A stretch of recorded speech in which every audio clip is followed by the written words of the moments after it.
آسمان کی قسم جس میں برج ہیں اور اس دن کی جس کا وعدہ ہے، اور حاضر ہونے والے کی اور اس کی جس کے پاس حاضر ہوتے ہیں، کہ خندقوں والے ہلاک کر دیے گئے، یعنی آگ کی خندقیں جس میں ایندھن جھونک رکھا تھا، جبکہ وہ ان کے کناروں پر بیٹھے ہوئے تھے اور جو ظلم وہ اہل ایمان پر کر رہے تھے ان کا نظارہ کر رہے تھے، اور ان کو مومنوں کی یہی بات بری لگتی تھی کہ وہ اللہ پر ایمان لائے تھے جو غالب ہے، سب خوبیوں والا ہے، جس کی آسمانوں اور زمین میں بادشاہی ہے، اور اللہ ہر چیز سے واقف ہے۔ ان لوگوں نے مومن مردوں اور مومن عورتوں کو تکلیفیں دیں اور توبہ نہ کی، ان کو دوزخ کا اور عذاب بھی ہوگا اور جلنے کا عذاب بھی،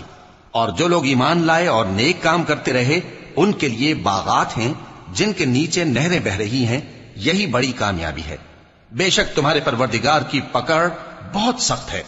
وہی پہلی دفعہ پیدا کرتا ہے اور وہی دوبارہ زندہ کرے گا، اور وہ بخشنے والا ہے، بہت محبت کرنے والا ہے، عرش کا مالک، بڑی شان والا، جو چاہتا ہے سو کر ڈالتا ہے۔ بھلا تم کو لشکروں کا حال معلوم ہوا ہے،